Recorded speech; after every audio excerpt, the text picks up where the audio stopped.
Don't you hate it when somebody else logs you out of your computer workstation? What's up, everyone? Welcome back to the Daily Sean.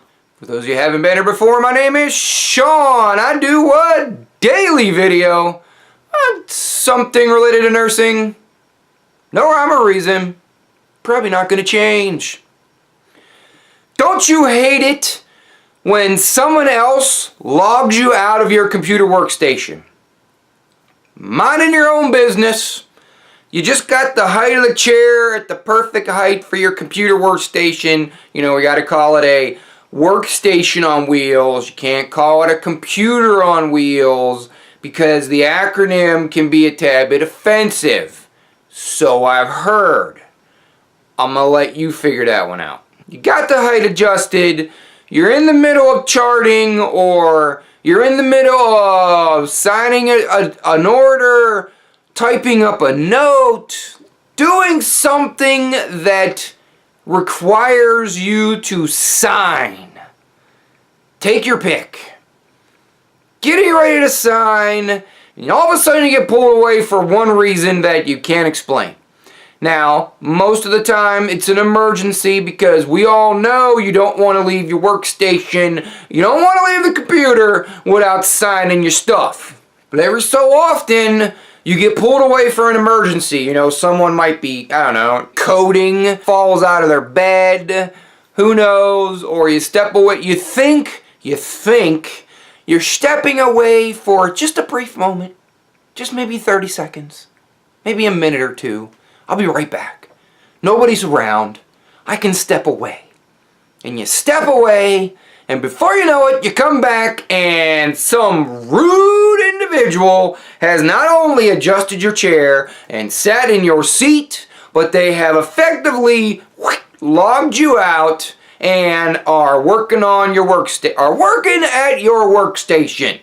And now, everything that you forgot to sign or didn't get to sign is more than likely lost in the internet abyss.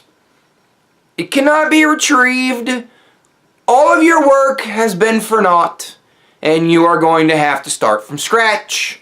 I, for one, think there should be some sort of security measure or some sort of like suspended animation of your computer station.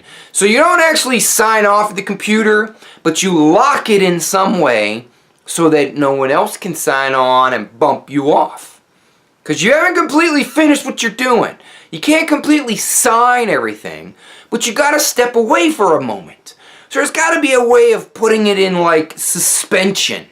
Or there has to be a trigger of some sort so that when someone tries to sign in on your stuff, there's this big huge red flag and there's like sirens and alarms and bells and whistles and all kinds of stuff that goes off so that the person who is trying to interrupt your stuff realizes they're about to make a horrible mistake. Now, I know I've worked in places that if you go ahead and swipe your badge or you try to sign in, the computer will put up this little baby, tiny, puny little dialogue box and says, "Oh, hey, so-and-so is signed on. Do you want to go ahead and log them off?" And 99.9% of the time, I don't think anybody reads that. I don't know. I've tried to read it. I try to ask. Most of the time when you log onto a computer, it's because whoever was there is not there. And if they stepped away, then they must be done. At least that's the way we think of it. And then if you try and log on, and it says, "Sorry, so-and-so's logged in, do you want to log them off?" If they're not within, shouting distance or screaming distance, you're going to end up logging them off anyway. So we need to come up with a better alarm system. I know I'm not alone on this. I know I'm not alone. How many of us out there have been hornswoggled and logged off and then had to go play recovery and have to start from scratch because you stepped away for a brief moment? Leave your comment down below. You know your comments are my caffeine. Share this with somebody. I know for a fact There are other nurses out there that can relate to this one. Share the vlog and pass it on. And as always, check your own pulse first.